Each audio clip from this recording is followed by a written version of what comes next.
अस्सलाम वालेकुम जी। उम्मीद है आप सब खैरियत से होंगे।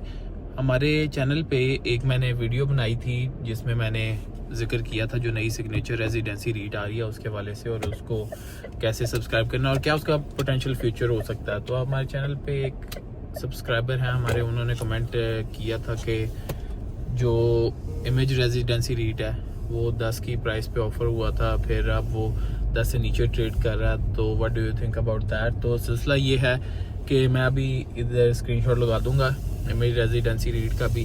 अगर आप देखें तो इमेज रेजिडेंसी रीट अपने हाईएस्ट पे 12 को भी टच किया, और अगर आज की डेट में देखें तो 9 से ऊपर ही है। तो सिलसिला ये है कि आई वुडंट से कि this isn't a big fluctuation या ये दिस इज़ नॉर्मल। अगर हम स्टॉक मार्केट में हैं तो 1-2 रुपया किसी स्टॉक की प्राइस ऊपर नीचे चली जाए, that is like pretty normal. और ये नहीं है कि आईपीओ में आप सब्सक्राइब करें तो आईपीओ के बाद जो स्टॉक की प्राइस है वो शूट कर जाएगी और पकड़ी नहीं जाएगी। तो ये चीज़ें होती हैं जब कंपनी अपने आप को प्रूव करती है विद टाइम। उसके लिए उसको टाइम चाहिए, जो उसने प्रोमिसेस की हैं या जो उसकी प्रोजेक्शंस हैं उसको उस पर पूरा उतरना है, फिर जाके जो कंपनी है उसकी जो स्टॉक प्राइस है उसकी वो बढ़ेगी, क्योंकि मार्केट में उसके स्टॉक की डिमांड होगी।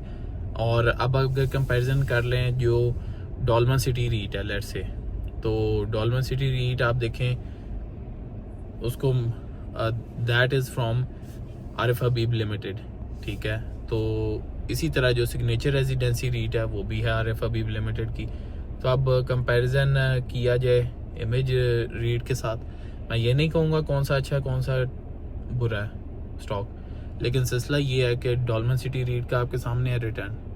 उसने पिछले 1-2 साल में किस तरह बहुत अच्छा रिटर्न दिया है वो हम सबके सामने है।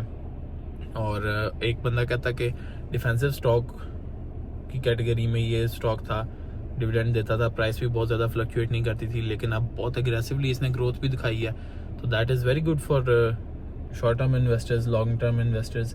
तो अब सिलसिला ये है कि हमें ये देखना है कि अब ये जो सिग्नेचर रेजिडेंसी रीट है ये भी तो आरिफ हबीब वालों की ही है। तो जिन्होंने डॉलमन सिटी रीट में अब प्रूव किया अपने आप को मार्केट के सामने, और मार्केट जो है वो कोई एक बंदा ड्राइव नहीं कर सकता।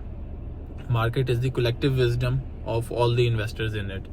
तो आई होप कि इस वीडियो से आपको ये चीज़ें क्लियर हो गई होंगी कि इवन विद इन दीज रीट्स या विद इन दीज स्टॉक्स जो उसका कॉन्टेक्स्ट है उसको समझना ज़्यादा ज़रूरी है इन्वेस्टर्स के लिए।